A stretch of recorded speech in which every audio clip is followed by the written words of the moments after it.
नमस्कार, सुशील संवाद में स्वागत है। झारखंड की राजनीति में फिर से तूफान मच गया है। सीएम के इस्तीफा को लेकर लगातार अटकलें लगाई जा रही है और इसी बीच में आज ईडी ने तड़के सुबह 10 ठिकानों पर जो सीएम के सबसे नज़दीकी और प्रिय सलाहकार हैं अभिषेक कुमार पिंटू, जो झारखंड के राजनीति में सियासत में इनका सक्का चल रहा था, इसलिए कि हेमंत सोरेन से भी ज़्यादा सुपर सीएम इन्हें माना जाता था।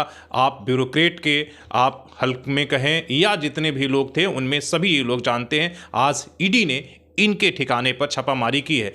अभिषेक कुमार पिंटू के घर समेत 10 ठिकानों पर झारखंड के रांची और अलग अलग जगहों पर एक छापामारी कर रही है और एक तरीके से मुश्किलें बढ़ा दी है। आज आपको पता ही है कि हेमंत सोरेन विधायक दल की बैठक बुलाए हैं और विधायक दल के बैठक से पहले इस तरीके के ईडी की छापामारी ने और झारखंड की राजनीति को एक तरीके से अंदर से हिला दिया है।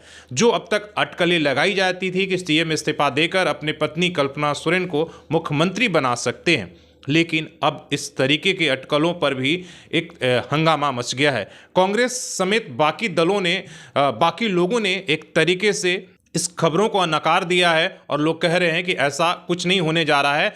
लेकिन शाम की जो विधायक दल की बैठक हुई उससे पहले ठीक एक अपडेट ये भी है कि जो विधायक दल की बैठक के बाद राज्यपाल से मिलने की अटकलें लगाई जाती थी, राज्यपाल कल ही चेन्नई रवाना हो गए हैं और इस अस्थिरता के माहौल में राज्यपाल का राज्य से बाहर जाना भी बहुत कुछ संकेत दे रहा। लोग अपने अपने तरीके से इसका आकलन कर रहे हैं, लेकिन ईडी की कार्रवाई मुश्किलें बढ़ा रही है लगातार मुख्यमंत्री की। और अब जब अभिषेक कुमार पिंटू तक ईडी पहुंच गई है तो अगला नंबर अब कहा जा रहा है कि सीएम का ही है, इसलिए कि आपको पता है कि 7वां समन भेजने के बाद भी सीएम हाजिर नहीं है। उनका जवाब जरूर गया है लेकिन उससे ईडी संतुष्ट नहीं है। तो आगे की क्या कार्रवाई होगी, क्या उस कार्रवाई से पहले सीएम इस्तीफा देंगे, ये तमाम तरह की अटकलें चल रही है। तो झारखंड की राजनीति पर पूरे देश की नज़र है, आपको पता ही है। और ये बात पहले से कहा जा रहा था कि जैसे ही विधानसभा 5 राज्यों का चुनाव का रिजल्ट आएगा, कार्रवाई तेज हो जाएगी और वो कहीं ना कहीं 100% एक तरीके से सच साबित हो रहा है। अब कुछ ही महीने में लोकसभा चुनाव का घोषणा होना है,